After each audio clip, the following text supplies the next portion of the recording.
बुलंद करना सौती आवाज़ का बिन निदाई, इस पुकार के लिए। ये पुकार कौन सी है? अज़ान के लिए पुकार, यानी अज़ान के लिए जो आपने पुकारना है उसमें आवाज़ का बुलंद होना ये ज़रूरी है, ताकि हर बंदे को अच्छे तरीके से बावर हो जाए कि अज़ान का वक़्त हो चुका है। अलबत्ता वैसे तो हर बंदे को पहले से ही मालूम होना चाहिए कि नमाज का एक वक़्त होने वाला है, मैं पहले से तैयारी करके रखूं, लेकिन ये बिलखसूस एक निदा है, ठीक है, शरीयत का एक उसूल है, एक ज़ाब्ता है। तो उसके लिए आवाज़ का बुलंद होना ये बाब इमाम बुखारी बांध रहे हैं। अन सईद खुदरी जी, हज़रत सईद खुदरी रज़ी अल्लाह ताला अन्हु रिवायत करते हैं, काला लहू, उनसे कहा गया, इन्नी अराका, नबी सल्लल्लाहु अलैहि वसल्लम ने उनसे फरमाया, बेशक मैं देखता हूँ तो हिब्बू, कि तुम पसंद करते हो, गनमा, भेड़ बकरियों को, वल बादिया, और तुम पसंद करते हो देहातों को,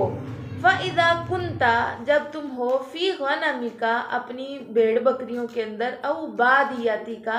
या तुम अपने क्या उसे पहले माना किया है, बस्तियों में या अपने देहातों में हो, फ़अज़्ज़नता, बस तुम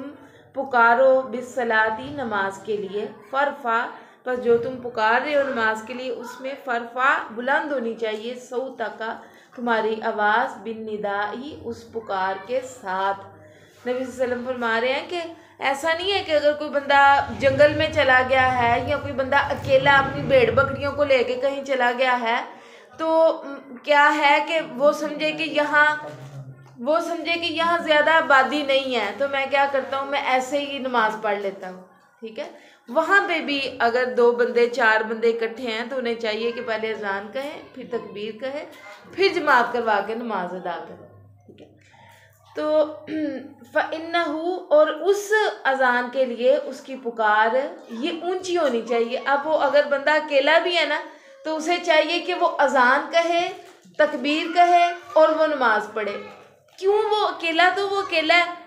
ठीक है, वो कैसे, उसे क्या फ़ायदा है उस अज़ान का या उस नमाज का? तो नबी सल्लल्लाहु अलैहि वसल्लम इस हदीस में उसकी फजीलत बयान कर रहे हैं, फ़इन्नहु, पस बेशक, ला यस्माउ, नहीं कोई सुनता, मदा सऊती, यानी उस आवाज़ की बुलंदी को, अल मुअद्दिनु, जो वो अज़ान देने वाला पुकार रहा होता है, यानी नहीं सुनता कोई जिन्नुन, कोई जिन, वला इंसुन, ना ही कोई इंसान, वला शैउन, ना ही कोई चीज़, इल्ला, मगर, शाहिदा, वो गवाह बन जाएगी, वो गवाही देगी, लहूस के लिए, यौमल क़ियामती, क़यामत के दिन। यानी कोई नहीं सुन रहा तो पत्थर तो सुन रहे हैं ना, दरख्त तो सुन रहे हैं ना, चरिंद परिंद तो सुन रहे हैं ना, कल क़यामत के दिन ये सारी चीज़ें गवाही बन के अल्लाह के सामने पेश करेगी कि ये बंदा पुकार रहा था, अल्लाहु अकबर, अल्लाहु अकबर, अशहदु अल्ला इलाहा इल्लल्लाह, अशहदु अल्ला इलाहा इल्लल्लाह, अशहदु अन्ना मुहम्मदर रसूलुल्लाह, हय्या अलस सलाह, हय्या अलल फलाह, अल्लाहु अकबर, ला इलाहा इल्लल्लाह। तो ये कलिमात अल्लाह ताला मुअज़्ज़िन के ज़रिए जिस चीज़ को सुनाते हैं, ठीक है, वो कायनात में, वो जानदारों में, वो मखलूक़ात में से कोई भी मखलूक हो, कोई भी चीज़ हो, तो वो कल क़यामत के दिन अल्लाह के यहाँ शाहिद बन जाएगी, गवाही देने वाली बन जाएगी, और वो पुकार के इस चीज़ की गवाहियाँ देगी कि ये बंदा पुकार के क्या कलिमात कह रहा है। जी, जो अज़ान कहने वाला है अल्लाह ताला उसको ये फजीलत अता करेंगे, उसकी गर्दन लंबी हो जाएगी। बाबुन, बाब है, मायूह कनु बिल अज़ानी मिनद दिमा, मायूह कनु, जिनसे रोक ली गई, बिल अज़ानी, अज़ान की वजह से, मिनद दिमा, खून रेजी, खून जिनसे अज़ान की वजह से रोक लिया गया। अन अनस इब्न मालिक, अनस बिन मालिक रज़ी अल्लाह ताला अन्हु से रिवायत है, अन्ना नबी सल्लल्लाहु अलैहि वसल्लम, बेशक नबी सल्लम, काना थे, इदा गज़ा बिना कौमन, जब किसी कौम के साथ गज़बा करते, लम यकुन यग़ज़ू बिना, तो नहीं नबी सल्लल्लाहु अलैहि वसल्लम उनके साथ गज़बा किया करते थे, हत्ता, यहाँ तक के, युस्बिहा,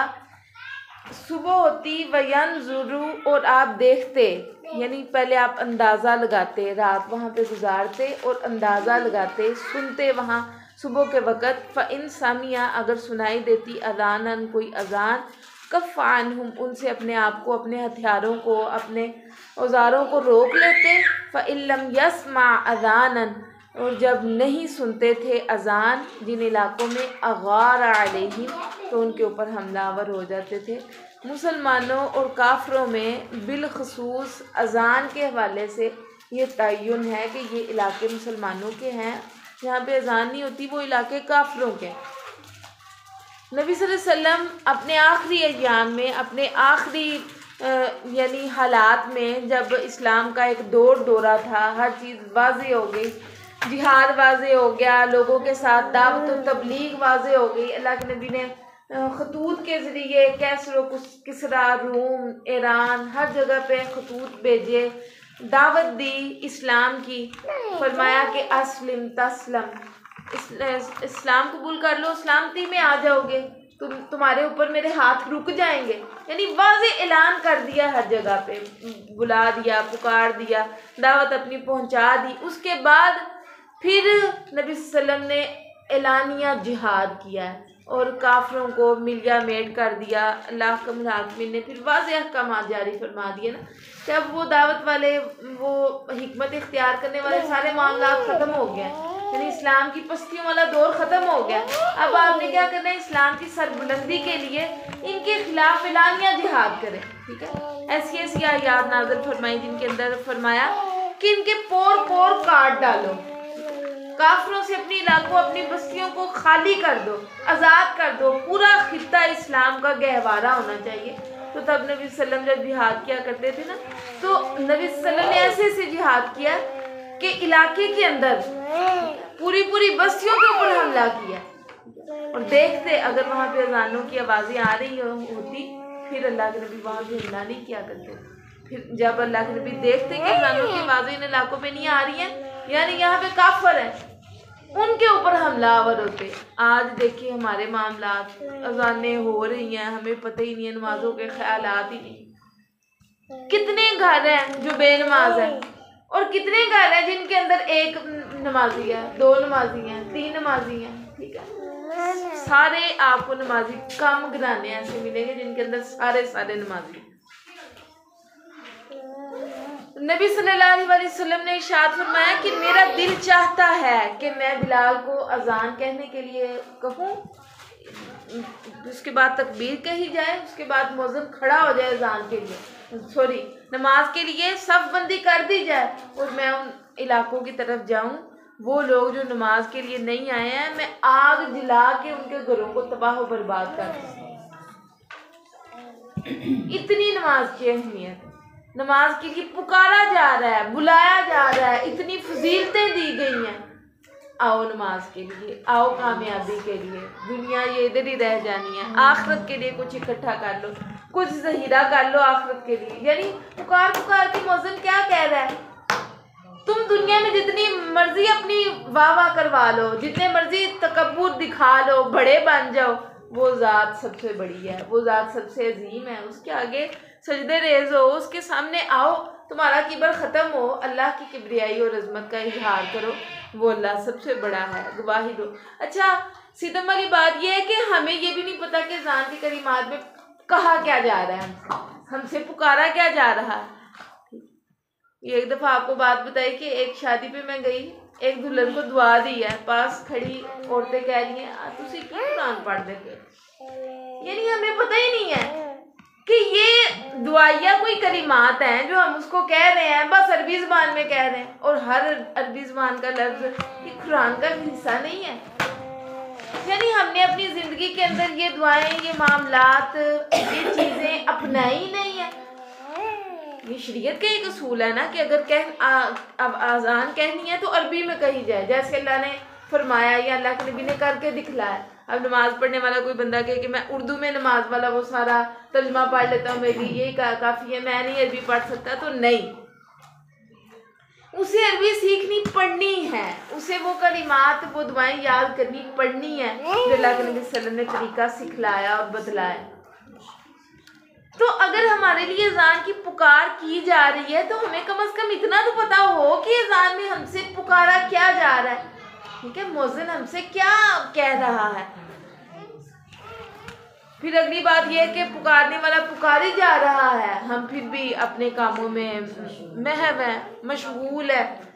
कोई है कि कोई कहे जी अजान हो रही है, अच्छा अजान में भी, अच्छा अब हमारे इलाकों में क्या है कि हर गली में मस्जिद है, ठीक है, एक अजान होती है तो कई अजानें शुरू है। एक अजान के कलिमात का जवाब देना बंदे के ऊपर लाजिम है, ठीक है, एक वो किफ़ायत कर जाएगा, ज़रूरी नहीं है। अच्छा अब बंदा सारी अजानों के जवाब देने लग पड़े या बैठा रहे इंतज़ार में, तो फिर तो मुश्किल हो जाती है ना उसके लिए। तो एक अजान का जवाब दे देना उसके लिए काफ़ी होगा, किफ़ायत करेगा उसे, और उसे देना चाहिए। कम से कम एक अजान को तो उसे बैठ के आराम से तसल्ली से सुनना चाहिए, और फिर ऐसे ही जवाब देने जैसे वो मौज़िन कह रहा है, ठीक है। आपको अपने आप से कोई मशक्क़त करने की ज़रूरत ही नहीं है, सिर्फ हय्या अलस सलाह हय्या अलल फलाह, वहाँ पे आपने क्या कहना है, ला हौला वला कुव्वता इल्ला बिल्लाह, ठीक है। आगे हम पढ़ेंगे इंशाल्लाह। अल्लाह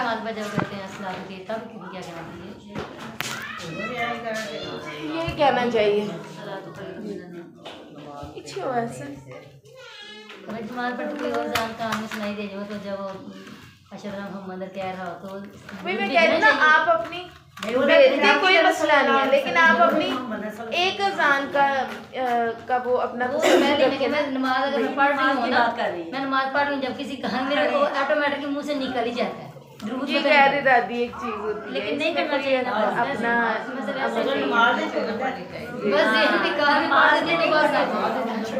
अगर गैर इरादी तौर पे निकल भी गया तो कोई मसला नहीं है। अब देखिए हदीस में आता है, कोई बंदा सलाम लेने वाला आपसे सलाम कर रहा है ना, आप नमाज की हालत में है तो आप इशारा करें इशारा तो करते हैं कि वालेकुम अस्सलाम, ऐसे करके तो नहीं ना इशारा, वो तो ऐसे नहीं, हाथ से इशारे का हुक्म है, हाथ से इशारा। आप ऐसे नमाज बैठे हुए ना, नमाज पढ़े ऐसे हाथ है ना, इधर है तो ऐसे कर दो, इधर है तो ऐसे कर दो, कोई भी तरीका इख्तियार करने से मुराद ये ना कि अगले बंदे को पता चल जाए कि जवाब मिल गया मुझे। जो सलाम देता है उसको भी पता कि नमाज पढ़ नहीं, ये बकायदा एक कि नमाजी भी नमाज पढ़ रहा है तो सलाम लेने वाला सलाम करे उसके आगे, और नमाजी को कहा गया कि वो जवाब दे उसको, चाहे वो नमाज के अंदर भी है, यानी सलाम की इतनी अहमियत है। ये पेज गुम गया, पेज क्या है जी, बाब मा यक़ूलु इज़ा समिअल मुनादी, इस बारे में कि अज़ान का जवाब किस तरह देना चाहिए। मा यक़ूलु क्या कहे, इज़ा समिअल मुनादी जब वो सुने निदा देने वाले को। अन अबी सईद अल खुदरी ही, अबू सईद खुदरी से रवायत है, इज़ा समय तुमुद निदा जब सुनो तुम पुकारने वाले को या पुकार को, फ़क़ूलु तुम कहो, मिसला उसी तरह मा यक़ूलुल मुअज़्ज़िनु जैसे कि मुअज़्ज़िन अज़ान वाला कहता है, बिल्कुल वैसे ही कहो। अब मुआविया से रिवायत है, मिसलहू उसी तरह की, इला कौल ही यानी जिस तरह ये ऊपर बात हुई है इसी बात की तरह की रिवायत उनसे भी साबित है, और उसमें क्या अल्फाज हैं, कब तक कहो वअशहदु अन्ना मुहम्मदर रसूलुल्लाह, यानी वअशहदु अन्ना मुहम्मदर रसूलुल्लाह तक वैसे ही कहना जैसे मुअज़्ज़िन कह रहा है। काला हय्या अलस सलाह जब वो कहे हय्या अलस सलाह, काला कहो ला हौला वला कुव्वता इल्ला बिल्लाह, वकाला कहते हैं हाँ कदा इसी तरह, समेना हमने सुना नबी यकुम नबी सल्लल्लाहु अलैहि वसल्लम को, यकूलु आप इसी तरह कहते थे। आखिर दावाना अल्हम्दुलिल्लाहि रब्बिल आलमीन।